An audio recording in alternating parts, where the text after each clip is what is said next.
Good afternoon, folks, and very warm welcome back to the sunny Sabi Sands. Obviously, episode 11 this time around. Very happy to have you guys back here with us. Obviously, welcome back to many of our repeat guests, our old faithfuls, and welcome to all the newcomers who are joining us for the first time.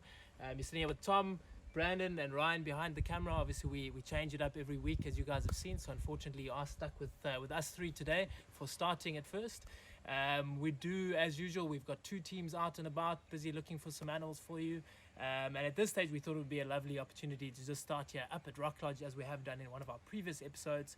But this view never gets old. So as Ryan, kind of with that entrance, you can just see it's absolutely magnificent. Beautiful, beautiful afternoon, winter afternoon, perfect clear skies. And yeah, just really, really awesome to be out here. Ryan, I think, might be zooming in towards Safari Lodge. So of course, we're up at Rock Lodge here, which is perched up on some granite outcrops, and now looking down towards Safari Lodge, which is situated along the banks of a dry riverbed. Beautiful big riverine trees. You might even be able to make out the big green belt that runs along there. So that is the dry riverbed. And as I said, two very kind of different situations. Absolutely beautiful. So yeah, just a bit of a reminder again, as I've said, we do have our two teams out and about. So at some stage we are going to be crossing over to the other team, and a reminder just to stay with us, and it might ask you to kind of follow through onto the next feed. So please do that. Sometimes it does it automatically, but sometimes you do have to just kind of click over to the next one. But yeah, we're gonna head down now, see what we can find. We have another bit of tracking trivia, which has been quite popular. So we'd like to head down now, and we're going to show some tracks that we've identified for you guys, and see where your skills are at this stage. So yeah, have a good one, and yeah, let's see what's happening. You ready, Brandy? I am indeed. Good. Starting off with the Rock Lodge roller coaster. Here we go.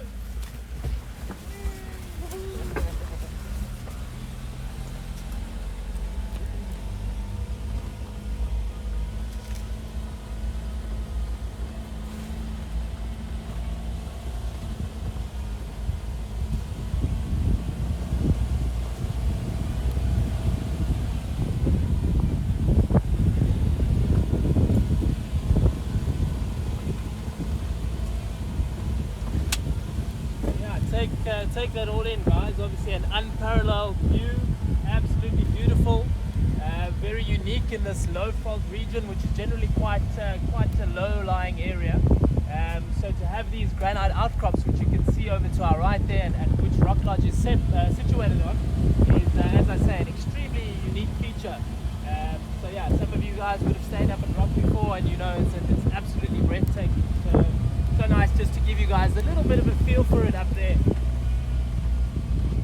as we drop down now.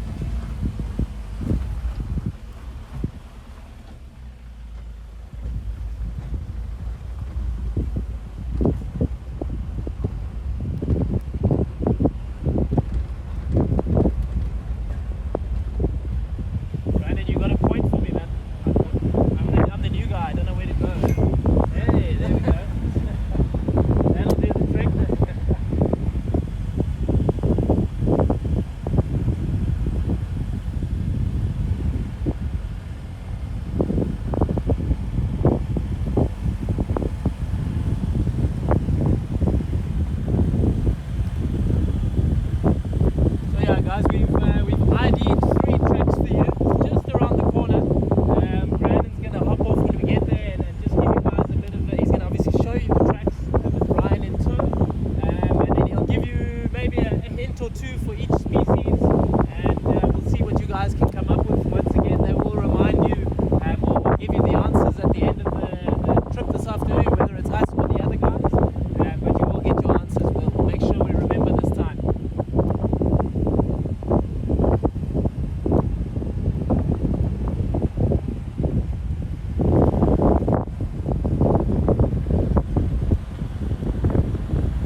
right, guys. Come and join me, buddy.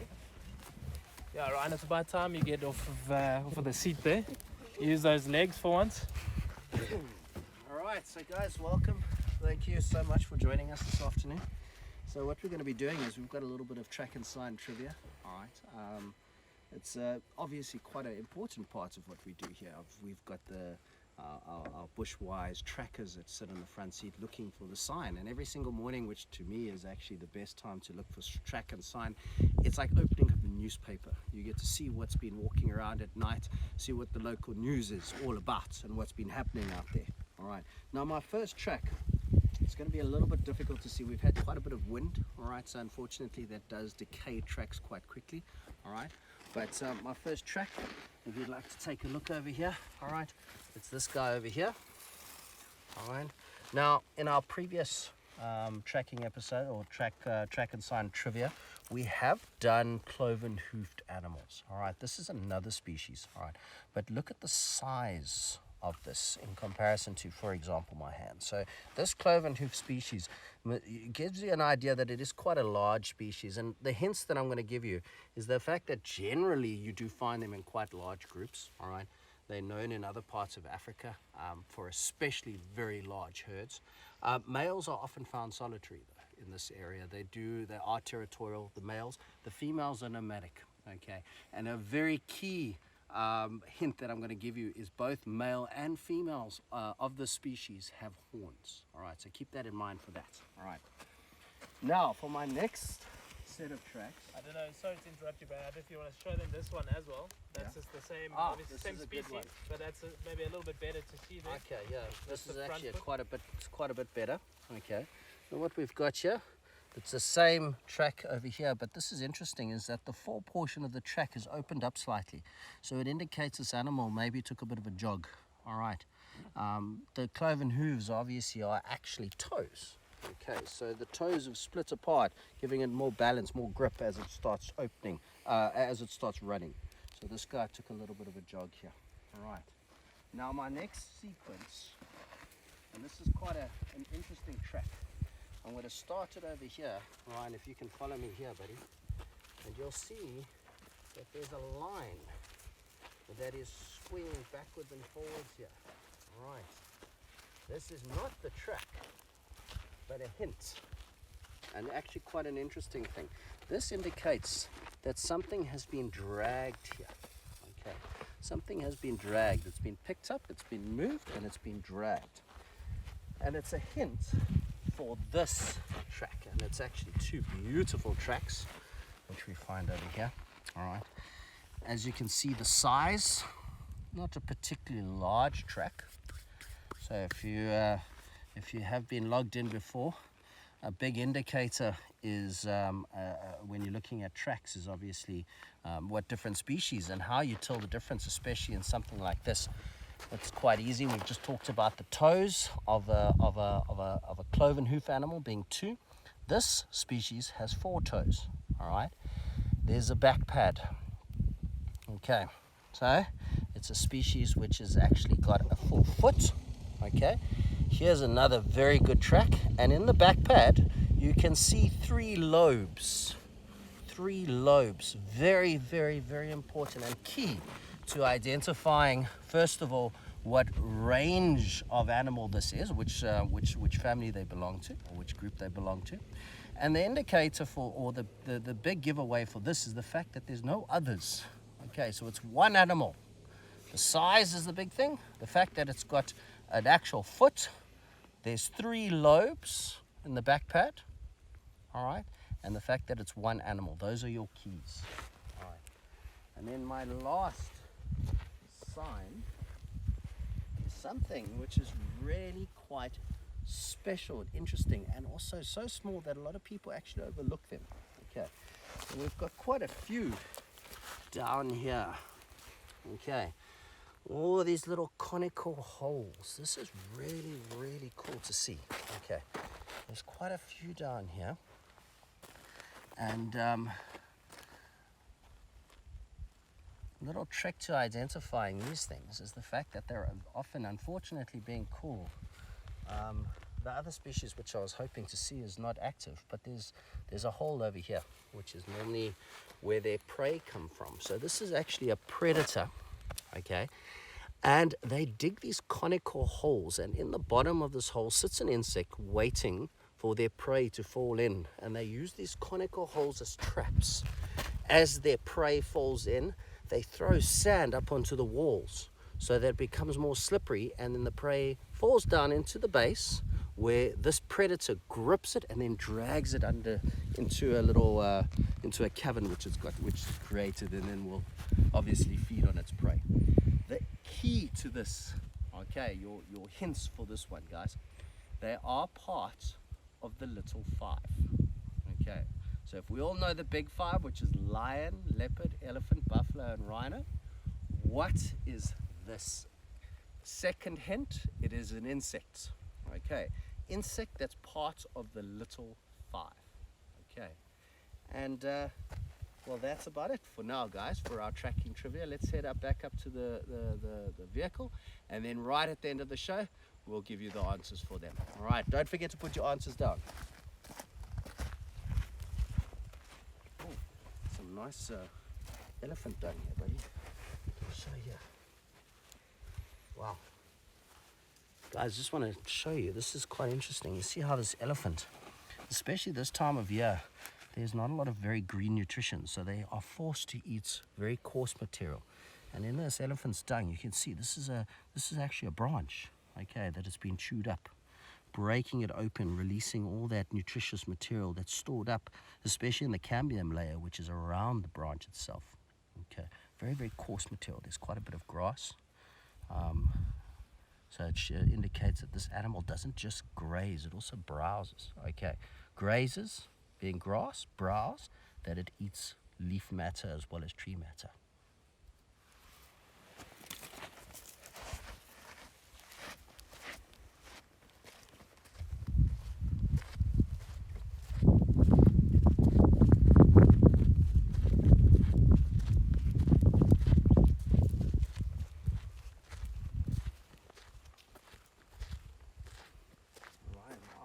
And we've got such a beautiful sign, I'm going to give them another little hint for our second track.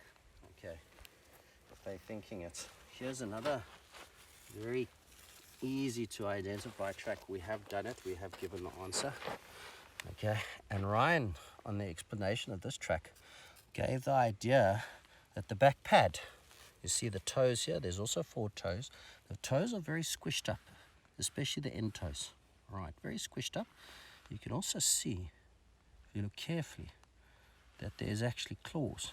All right, whereas that one, there are no claws. And then right at the back here, instead of the 3 lobes which are pointed out, there's only 2. Okay, this is our hyena track.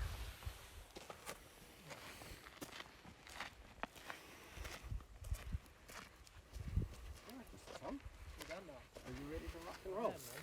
Yeah, taking up all my time here. Sorry about that, That's bud. okay. We'll forgive you. Sorry. All right. All right, guys. So yeah, we are gonna keep going. Obviously, nice bit of tracking trivia there, just to test you guys out a bit. Yeah, and obviously incredible just to see the smaller, intricate parts of this ecosystem. That's what's lovely when doing walking safaris as opposed to the vehicles. We get to experience that kind of stuff. So yeah, it's all about kind of, you know, the smells and the sounds and the tiny little things like that keep this place going, which is amazing. But yeah, we're gonna keep going, see what else we can find, and obviously we'll be keeping in comms with the other team just to see how things are going there. But as I said earlier, for now you're still stuck with us.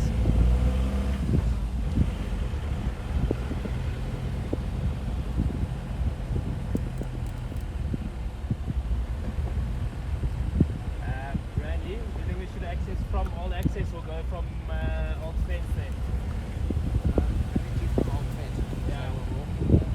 And at least if we come from that side, we'll get the time.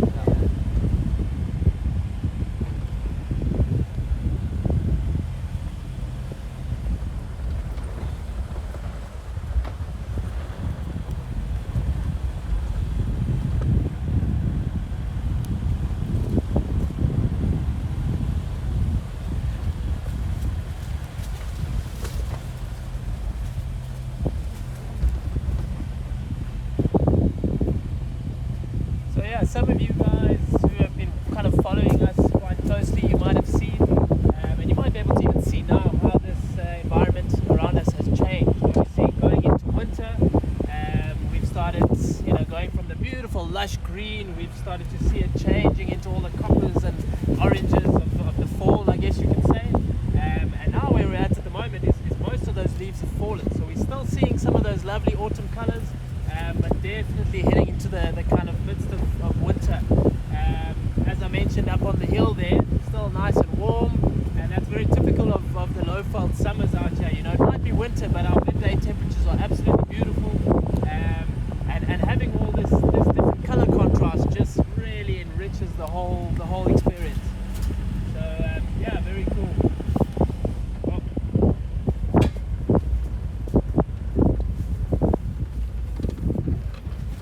Talking too much and missing turn-offs there. Brandon's obviously not animated enough with the hand signals, as some of you would be familiar with. Yeah, use the stick. He's got a stick. He's got to use it.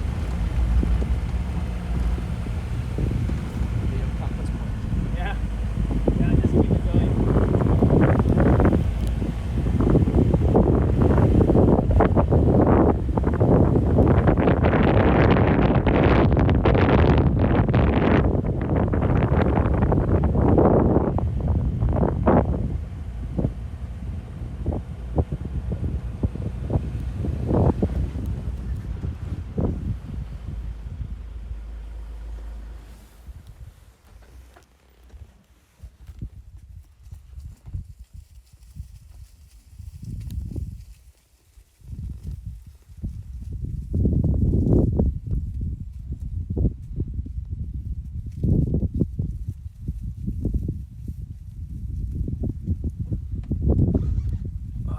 That's obviously one of the most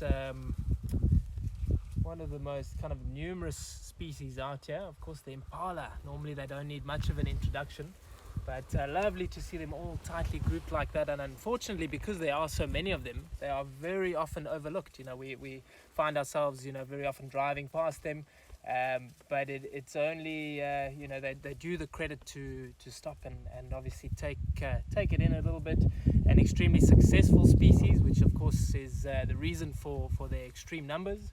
And if you look a little bit closer, and you'll see they're extremely beautiful species.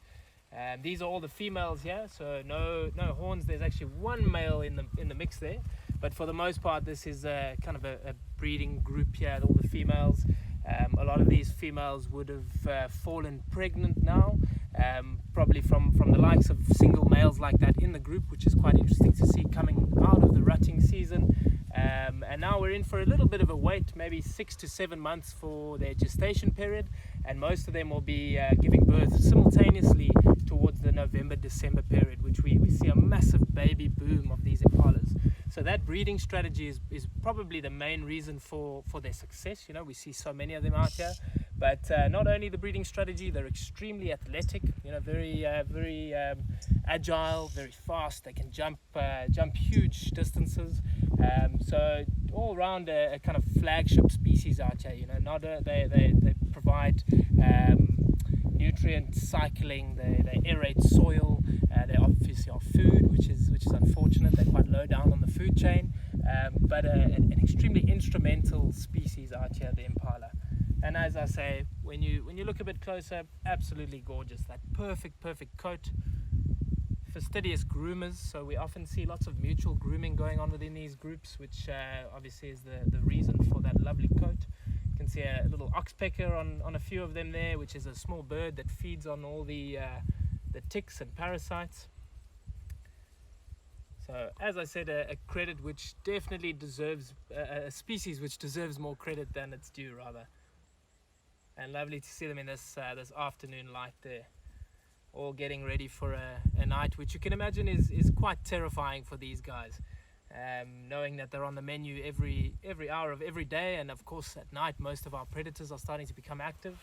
So that's why we start seeing them kind of bunching up like this and generally moving into the open clearings, just preparing for that long night, which they won't necessarily sleep the entire night. They do remain quite vigilant, but we do see them bedding down. We see them lying down, and a couple of them still milling about, keeping an eye out. And of course, that's also a massive kind of predator defense strategy is their passive defense, which is their sight, as we've spoken about before. So sight, hearing, smell, all of the senses. keeping them alive throughout the night. So they tend to be a bit jumpy, but again, a result of, as we said, being quite low on that food chain.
Target Brandon has seen, which has just darted off out of sight, so we'll keep on going.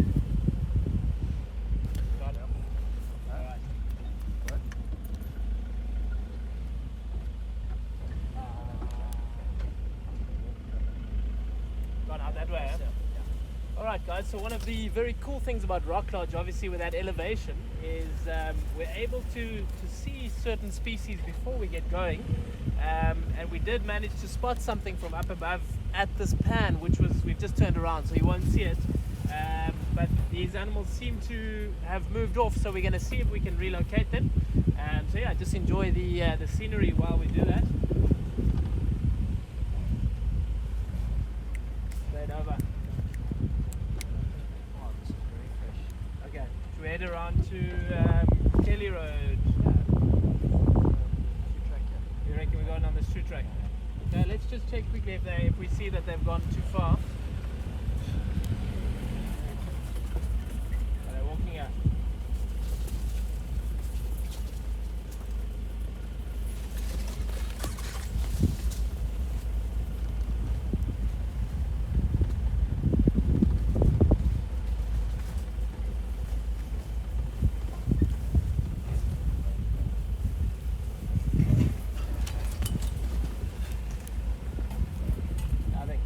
I think they might have gone further down the drainage there. Okay, let's go check the rest of Old Fence there. Maybe they're going to come out of that drainage line. How many did you see crossing there? Not many. No, quite a few. Is it? Okay.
they seem to have given us a little bit of a slip. It was a group of bachelor buffaloes, so some buffalo bulls. They probably have cut straight through this block, and hopefully we would have been able to find them if we looped around. But I'm sure, as you might have seen there or maybe heard, we did just get in contact with our other guys up north, and they do have something that they're wanting to show you at this stage. So I think we'll leave the buffalo mission. We might have a look around and see if we can find them. But otherwise, our other team, Stuart and Brad and Trevor, have something to show you. So we are going to hand over as soon as they are ready. So yeah, thanks again, obviously, from all of us here and our little crew. Lovely to have you back, and we hope to see you all next week. But just remember, we're going to be handing over, so you might have that little intermittent kind of loss of signal there, or the feed at least, and you can follow straight through. Cool. Cheers, guys. Cheers, guys. Okay, you guys can take over feed when you're ready.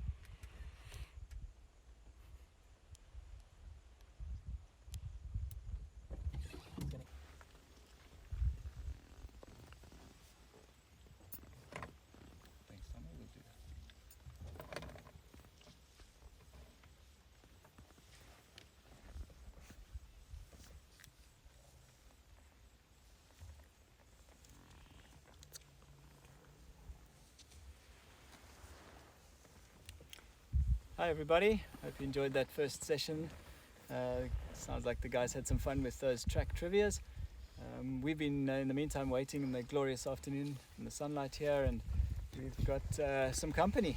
So what would it be, an Ulusaba safari without a herd of elephants in the midst? So Brad on the front there, the big smile on his face. There he goes. And yeah, we've got some cheeky chappies in amongst the group as well. Not least of which is Trev on the camera. And then we've got Janine in the back, taking care of the comms for us. So I just want to see if we can maybe maneuver a little bit further ahead. This seems like the whole herd is slowly drifting our way, and there's quite a number in here. Let's see if we can get a sighting of the group just ahead.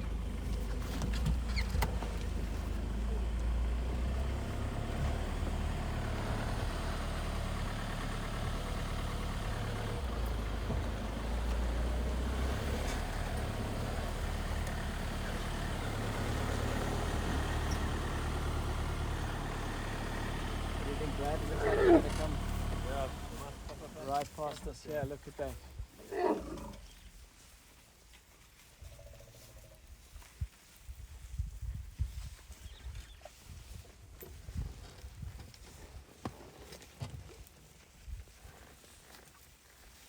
Quite a large breeding herd, a number of cows and their calves of all different ages. See, few of them here trailing mom just in front of us now. There's some very baby ones coming up. They spotted one of the youngsters, had that?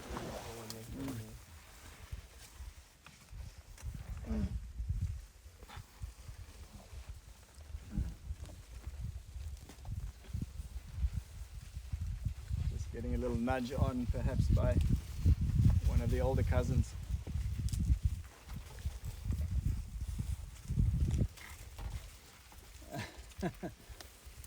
Wants to play with you, Brad.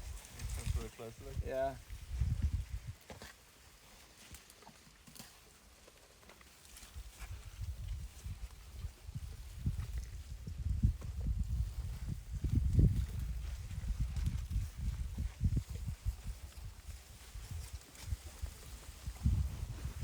Really are right in the midst of them, so lovely light falling on them here to our left.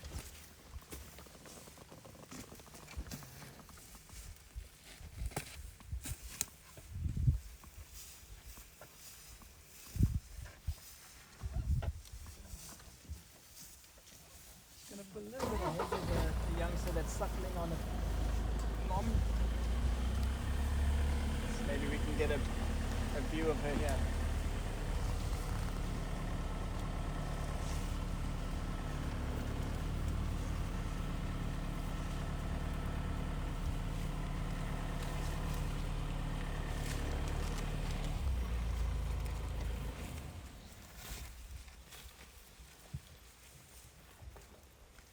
That's baby did look quite big.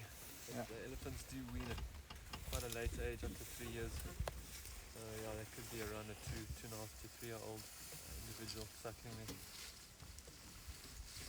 Quite a lot of them have paused underneath this knobthorn tree just ahead of us here. You can see where it's been targeted in the past. The trunk of the tree is actually missing some of the bark, and those elephants probably in past times have come through here and spliced that open with their tusks, just getting to the cambium layer underneath, the nutritive layer underneath. Thankfully there still seems to be some bark layer on the other side, so the nutritive layer, that transport layer, is still able to nourish the tree. There's still leaf foliage on that tree, so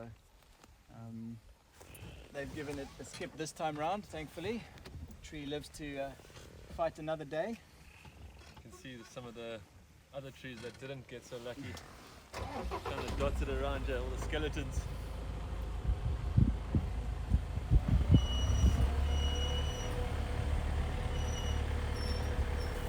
We have a question here, chaps, and do males fight for dominance of the herd? It's a very good question. Not necessarily dominance of the herd. Mature bulls come into a... I'm just going to get into position here and just watch some of these as we answer that question.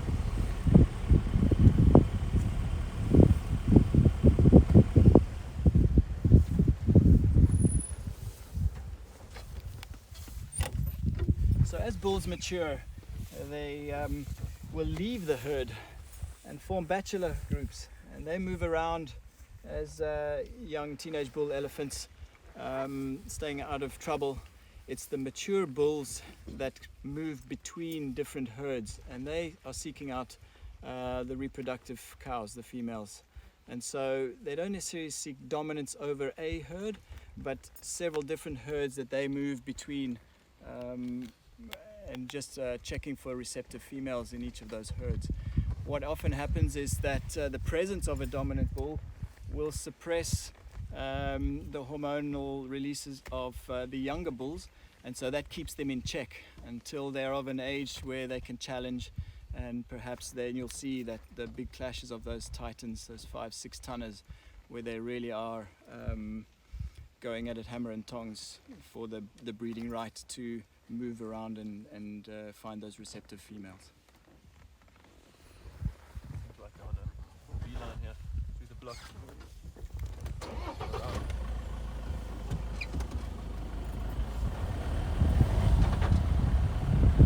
Try and see if we can stay ahead of the herd a little bit. There might be a little bit of an opening up here, and we can see if we can get just slightly ahead of them, and then the good light on them as well.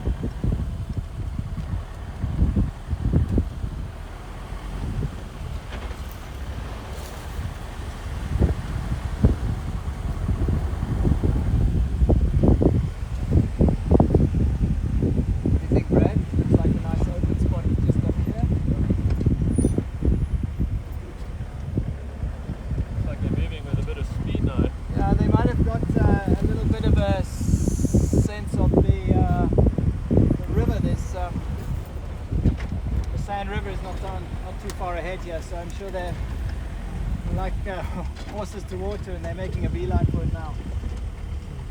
Stu, we have another question for you, or Brad. When do the bulls come into Musth?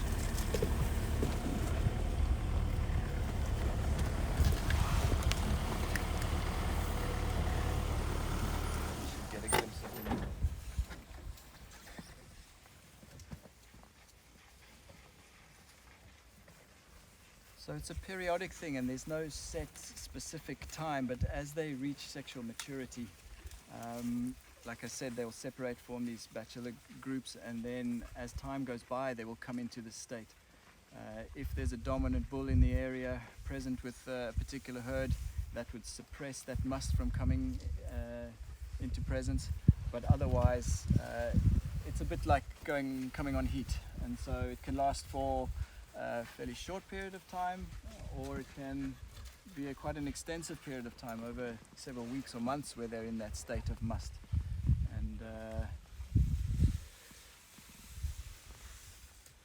And then that will ebb and flow. Not as specific and as routinely as the females will come into estrus.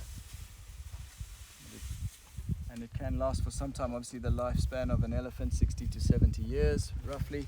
And so that musth period can last for a couple of decades, where they'll come in and out of that heightened testosterone release of hormones. We have another very, very good question. An amazing question actually in the tone of your voice. Trevor. From our director, and he wants to put Carl Langdon on the tracker seat and ask us to go as fast as we can over bumps and stuff. John, we would love to do that. Love to, but that, as they say, would be a career limiting move. But with your permission, we will do it. There comes a nice little train of elephants. What might actually be a lot more fun, because I'm sure Carl will actually enjoy the exhilarating ride on the tracker seat, but we'll put him on the back row and then we'll see. Everyone that's driven in one of these Land Rovers knows how bumpy the back row can be, especially when you're moving at speed. Look at these youngsters here.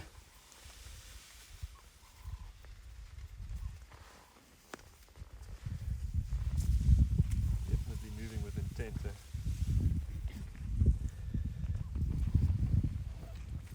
Feeding. On the move.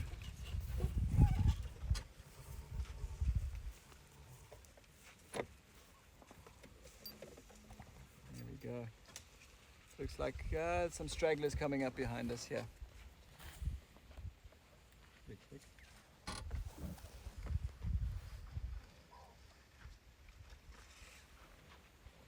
Often you'll find some of the younger bulls kind of lagging behind at a little distance. Once they reach an age of about 14 or so, they kind of start hanging back, and then at some point the female is going to eject them from the group. There's a couple of the boys at the back here. Just a bit of a way up, but we're going to start making our way towards you. Copy.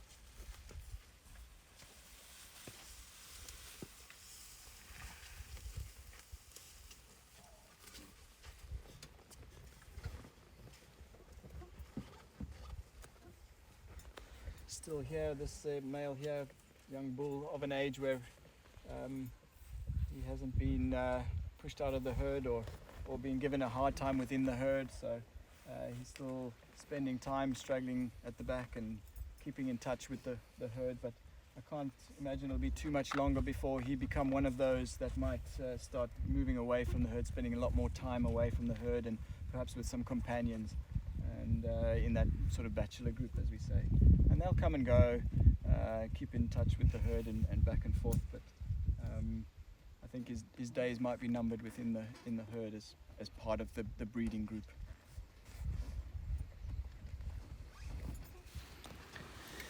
Right, well, looks like they're moving on down to the river. We might take a little drive along the river ourselves. How are we looking there, Brad? Yeah, all good. Yeah, all good. Straighten up a bit, David. Okay. I think we're good there. So this morning, as we do, we're out and about, seeing what's been going on in the last couple of days, picking up on signs of the animals' movements, the tracks, and seeing if we can find various sightings for the afternoon drive.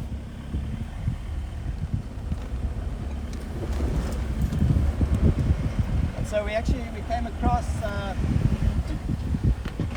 3 of the Ottawas, and they were down at the river, so I think what we might try and do is angle towards that side, eh Brad? See if we can come back in touch with them. Might get a bit active now this time as well. Yeah, well, let's hope so. The other significant result from this morning doing was that we actually also picked up on tracks for the rest of the Ottawa Pride. So those three down at the river, 2 lionesses and the big male, but the young female with her 3 cubs and the sub-adults were in a different area. We picked up on their tracks but weren't able to actually locate them, and so this afternoon as we headed out we came across fresh tracks from them where they'd been moving through the day in the direction of the others. So let's wait and see. Maybe we will intercept them on the way, or perhaps they have joined up there, but let's take a little drive and meet up with the other 3 and see what comes of that.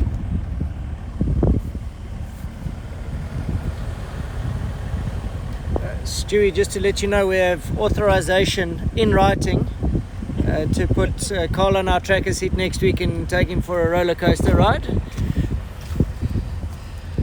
that authorization in writing from Carl Langdon, or is that more of a direct instruction from John Brown? From our exec team, my friend.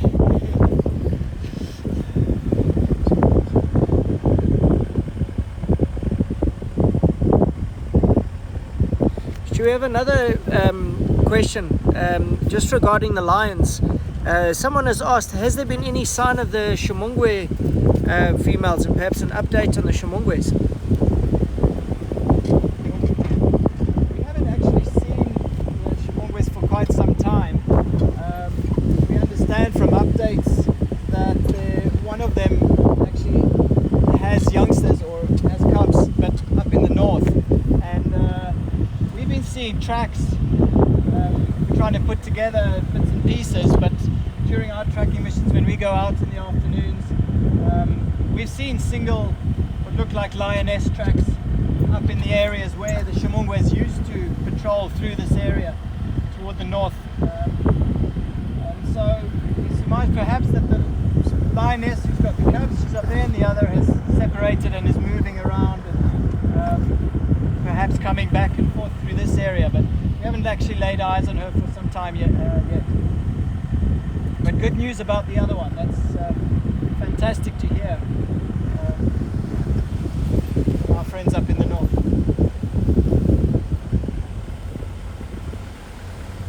Of course, the Shimongwes are dear to all of our hearts. They're a famous pride that used to spend, well, their territory encompassed quite a bit of Rock Lodge, and then further to the south of Rock Lodge, and a very strong and dominant pride in their prime. That was several years ago now. Just the 2 lionesses that remain.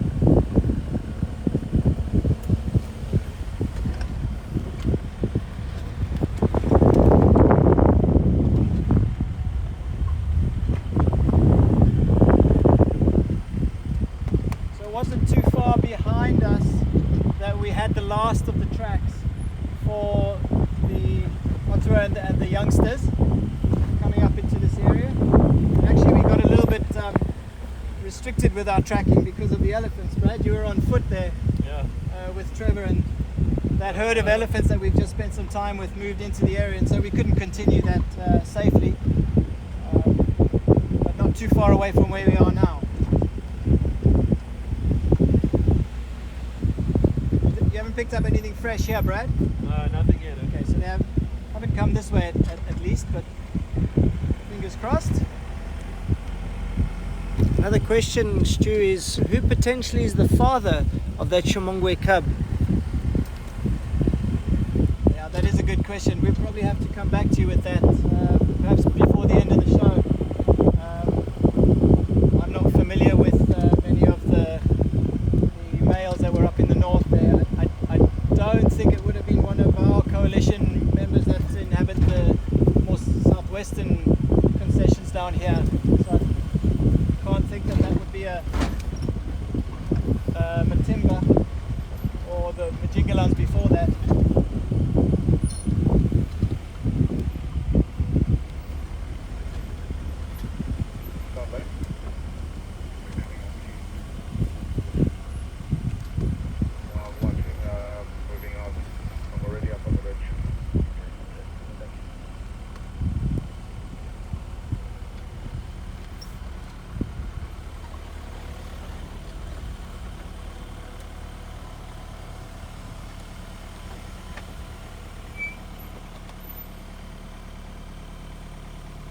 I think they go hand in hand with our game drives these days. We've got Kiri Crossing and the Sycamore Fig and a herd of elephants.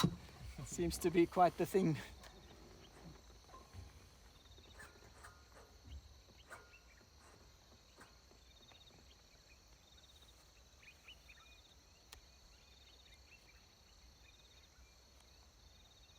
Beautiful sounds and scenery here.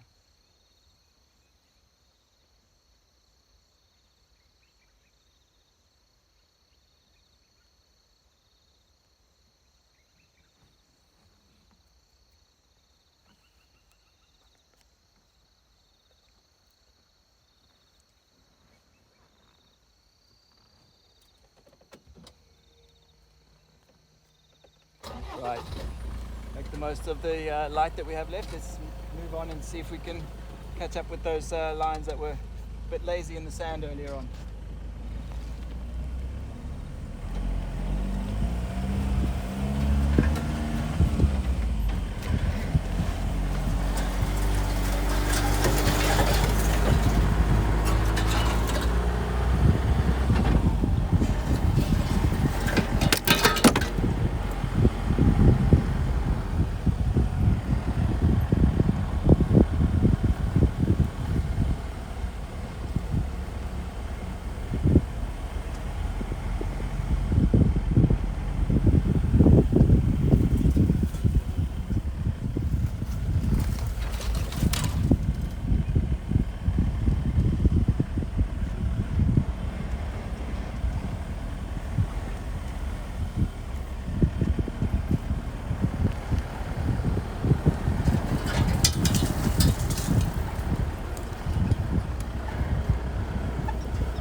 Trevor's just getting some nice shots as we come through with the backlighting through all these bushes.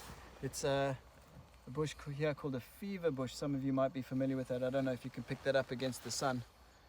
These leaves here, you can boil them in a cup of hot water, get a lovely infusion, and that can help open up your airways and passageways if you're feeling a little bit cold or fluey. This is the fever bush that grows predominantly around the riverbeds here. It's got a little bit of a menthol smell to it. As soon as we've worked out how we can get extrasensory perception through the phone, then you'll be able to smell that as well. Is it one of your favorites? Yeah. I know he enjoys his herbal teas. So Very good. yeah. My little boy likes to collect it as well, so we have stashes of this at home.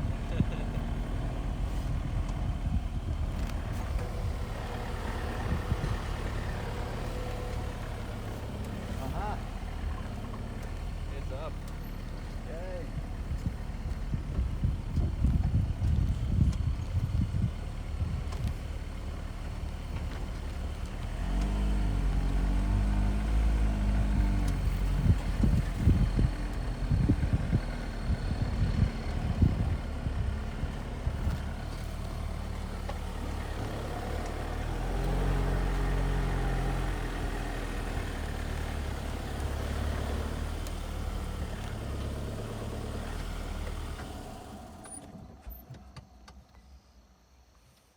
Good timing. Yeah, it seems like this time of the day they're just starting to rouse a bit. A couple of yawns and a bit of grooming, that's a good sign.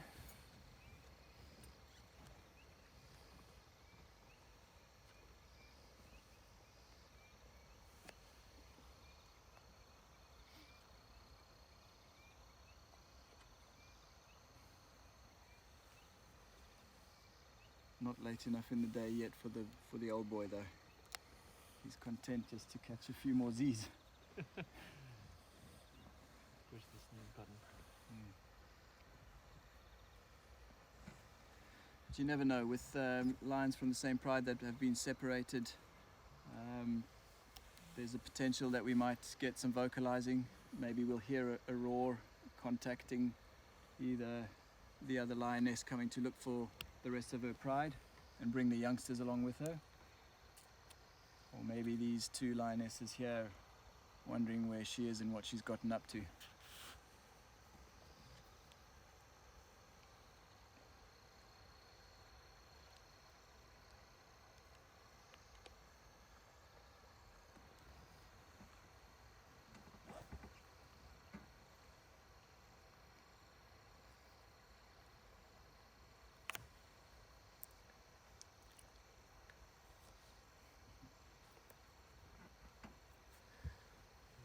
very nice time of the day for them to groom themselves before they get active. They're looking after their weaponry, taking care of themselves. It's their weapons for life. I've got to look after them, so you find a little ritual kind of before, and usually at the end of the day as well, before they go to sleep. Yeah, they'll groom themselves, make sure there's no debris stuck between their pads or anything that's stuck on their claws, anything like that. But also an interesting fact there, if they're very hot, in summer times we can have excruciating temperatures here. They'll lick their paws as well, just like they're doing now, but salivate, and that will also cool them down because they don't perspire. We have a question. Someone is asking, how old roughly is this male lion over here?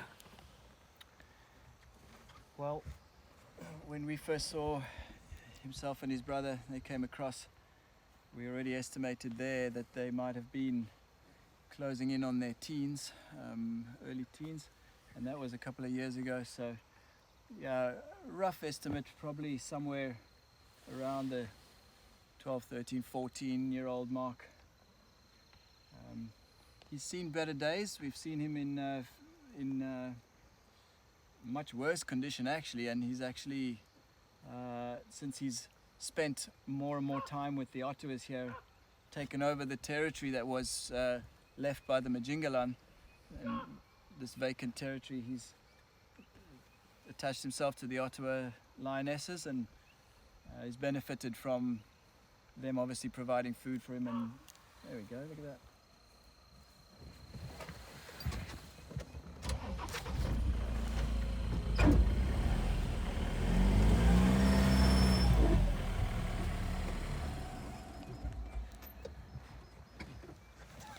Lovely interaction there. So we just wanted to maneuver, not because they were too close, but just because you weren't able to see it right in front of the vehicle. But you can move quite quickly for an old boy when he needs to, from fast asleep to getting down and dirty. Oh man, all species are the same, man. Yeah. Nice yawn there. Look at this. Look at the quality of his teeth. At least the canines there aren't worn down to the nub yet. So often we find with very old lions that their teeth wear down, and they really struggle to make the most of their kills and break those the meat down. So the quality of his teeth still okay.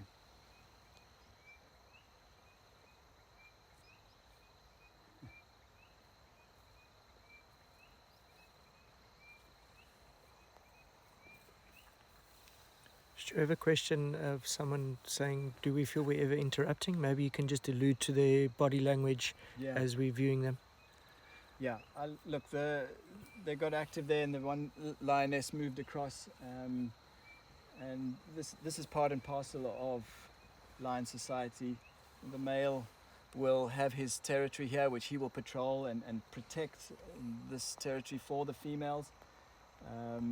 They in turn are providing with kills, and of course the whole idea there is procreation as well. So mating opportunities are very important, and it's possible that she might be an estrus. I don't know whether the presence of us right where we are now would have really had any impact on them at all. I mean, they moved across towards us. If we were bothering them, they may have moved further away. So no, I don't think this proximity is really interfering too much. And in fact, I actually moved the car further away just to give them more space. You were able to get a great view, and we gave them a bit of respect that they deserve. And you can tell in their body language, there was no kind of aggression towards us at all. No feeling of us being too close that they weren't able to then continue with their natural behavior. And we were lucky enough to be able to witness that.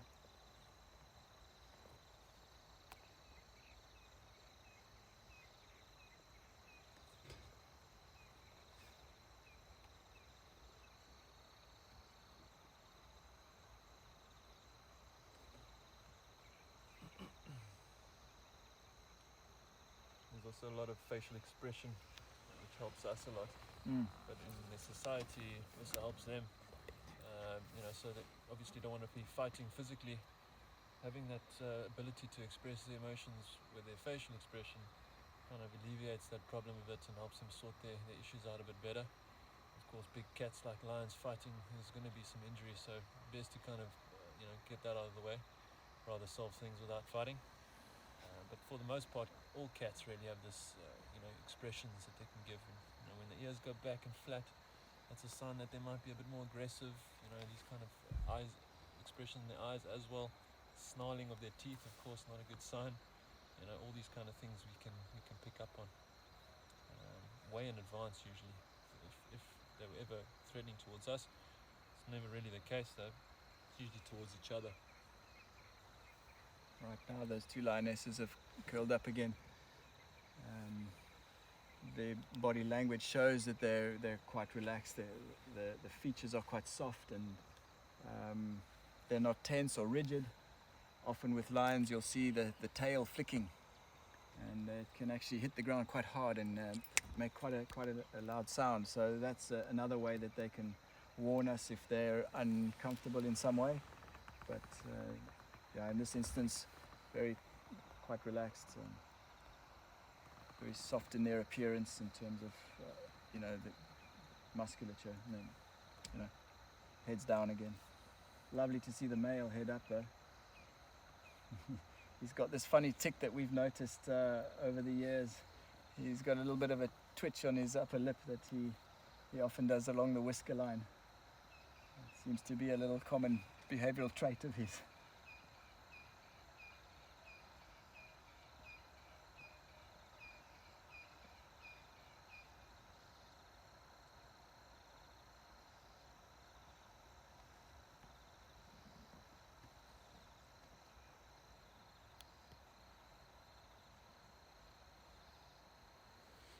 Wind's also blowing this way. Yeah, I think the other thing that you can be very thankful of right now is, unfortunately, we're not able to smell the fever bush, but you're not able to smell the fresh scat that lioness left there right in front of us. It seems like the breeze is slowly wafting down this little riverine valley here. In fact, it shows how relaxed she was. She had a toilet time right in front of her. Stu, another question in the area, just with regards to males, are there any other males at the moment that we know of that are challenging for his territory? Well, it's interesting. We've been waiting for that for quite some time, for other males from neighboring territories to pick up on the presence that he's by himself here, and he's lost his compatriot, his coalition partner, his brother. So he's a single lion that's inhabiting this area and moving around with the Ottawa pride. One of their offspring, the young Ottawa male, who's coming into his prime right now. Wow. There you go.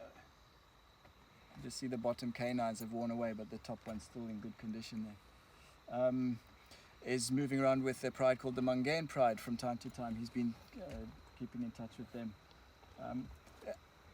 Still unsure about whether or not he would come in and challenge and take over a territory that still has his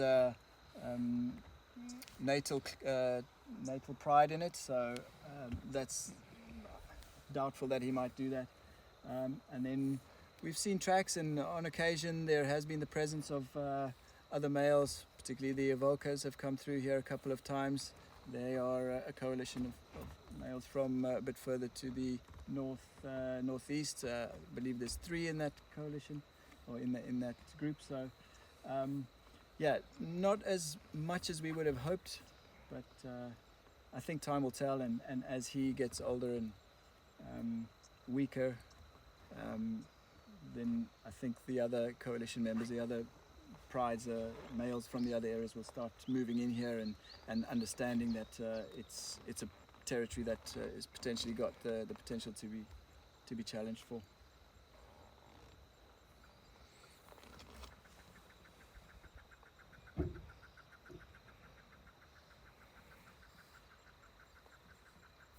Another question, have we seen the Mungane pride lately?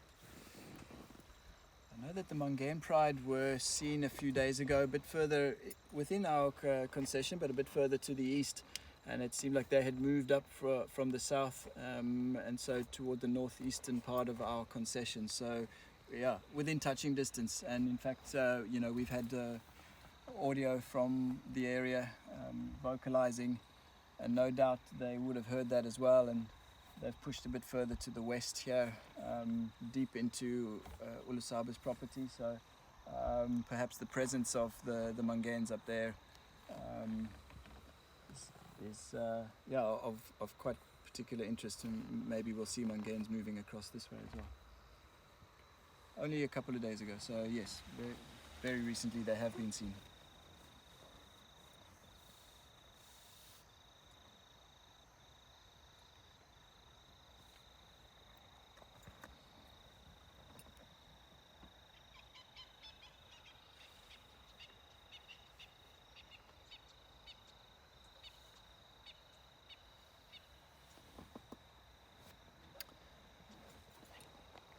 So far, no indication that the other members of the pride, the young female and the cubs, sub-adult, are coming anywhere this way. Haven't heard anything, and we didn't get the tracks on the way in here. So. So could be on the way, or maybe they haven't left yet.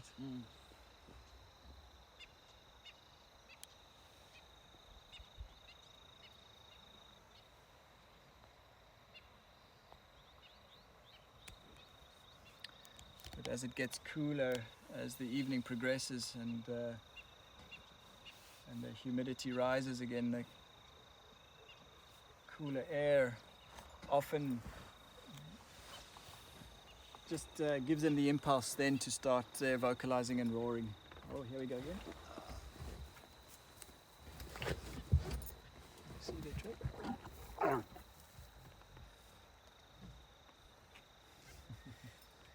Definitely showing early signs of estrus though.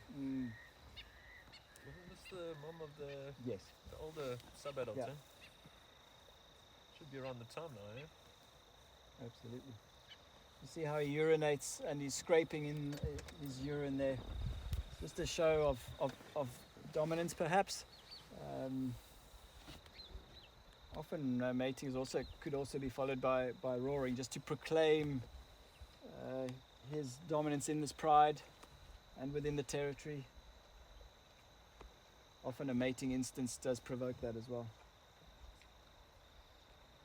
And cue line. Yeah. Yeah. It's perhaps hard of hearing. You didn't quite get the gist of what I was saying.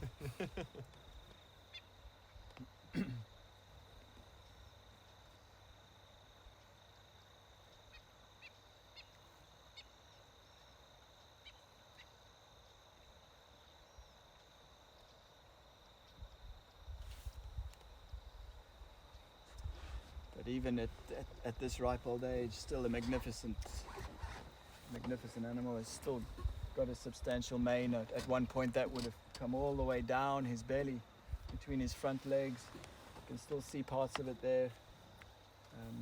So he has lost some condition and a bit of that mane. A little bit ginger on his feet, but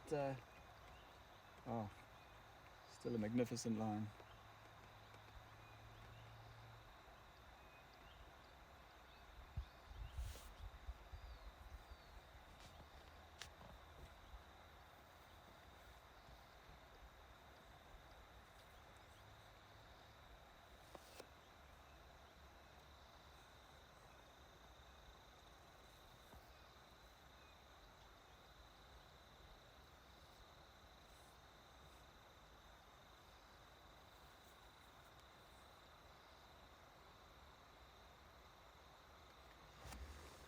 So far she's repelled both of his advances there.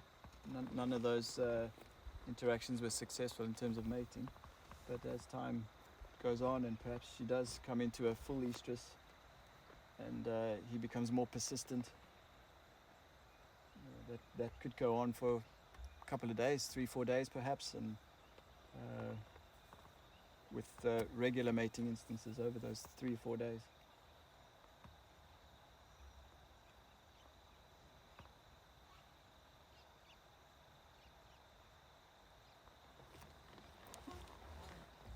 Just want to see if we can reposition just to take Brad out a little bit out of the view of the lions there. So yeah, so you can see them all.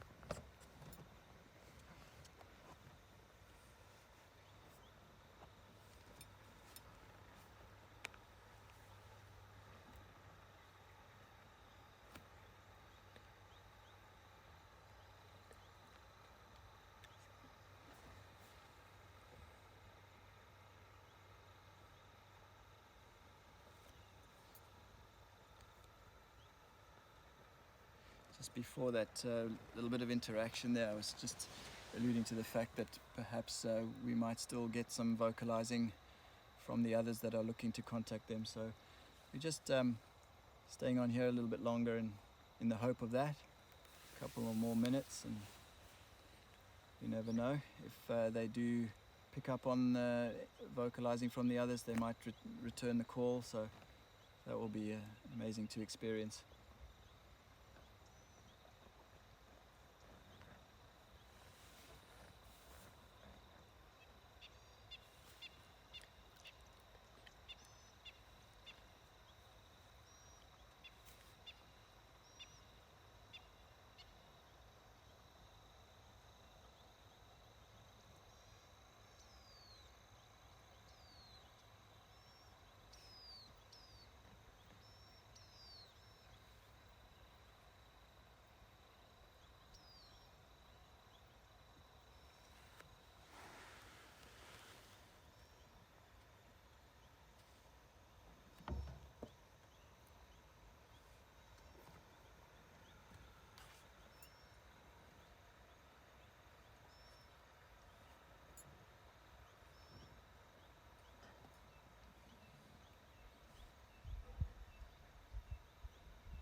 There goes the twitch on his upper lip.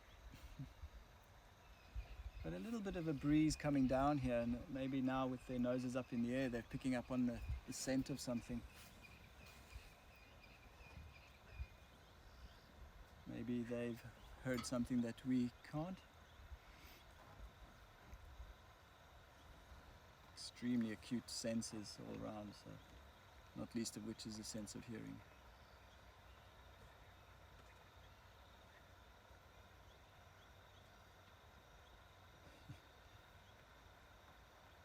He's giving her that look, so she continues to be a little bit active like this.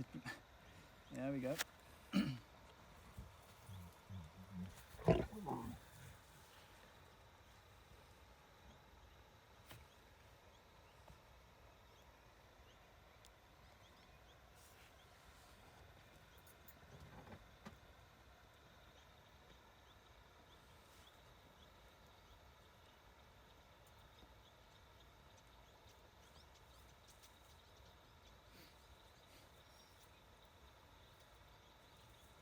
See the stiff back right leg as he got up there. Now he's rubbing those cheek glands, and he'll also spray into the bush. So all through this area, as they've been lying here throughout the day, moving from spot to spot, he's been scent marking as well, reaffirming his presence in the area, presence with the females, proclaiming him as his pride.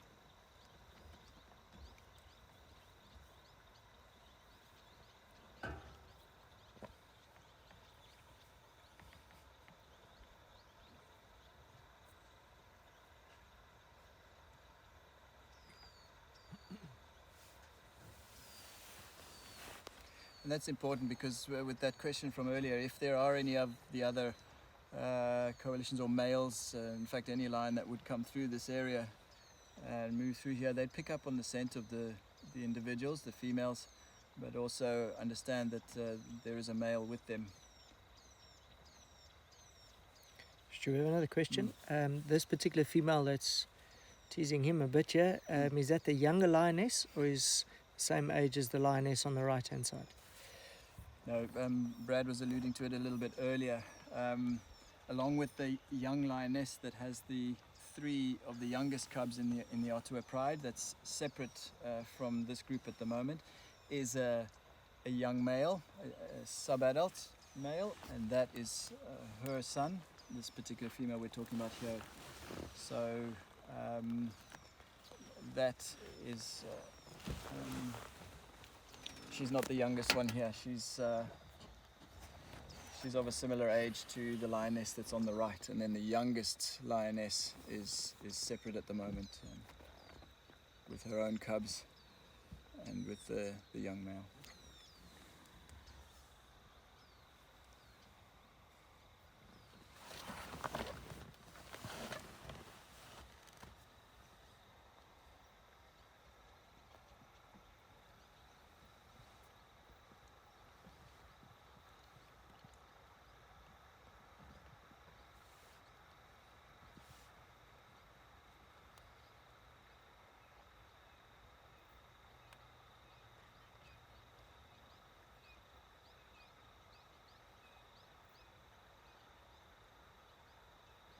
Right, so we've been waiting patiently. We've had some fantastic interaction, some great behavior here amongst the 3 of them, particularly these 2. But so far no luck with any contact calling from the other group. So I think what we'll do is we'll just leave them in peace. We'll move out of the way here a little bit. Maybe we'll take in a sight and sounds close to the river. Leave them be. We'll still be in earshot if anything does happen in the next few minutes though.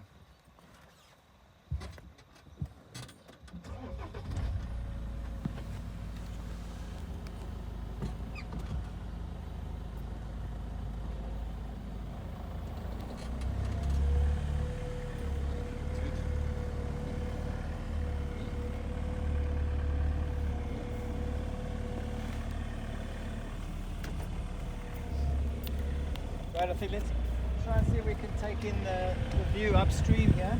Cool. The sun has set quite some time ago, but there's some pretty colours on the horizon.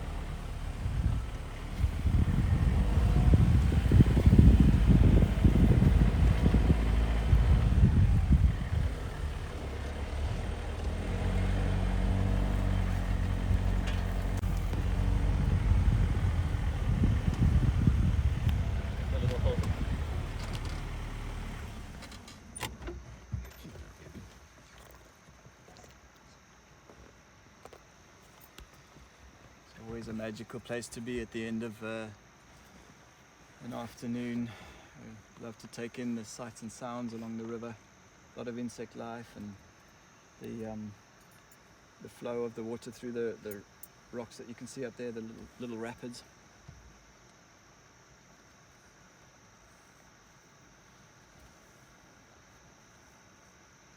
Can't blame the lions for choosing such a beautiful spot to spend the day. Yeah.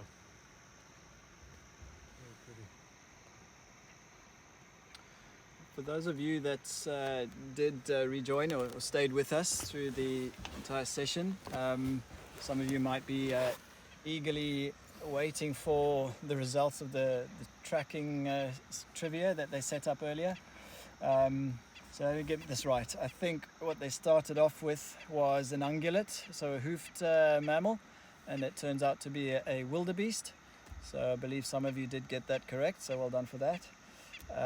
Second of all was I think a predator, and we've actually been seeing along the area that they were working there a leopardess quite frequently.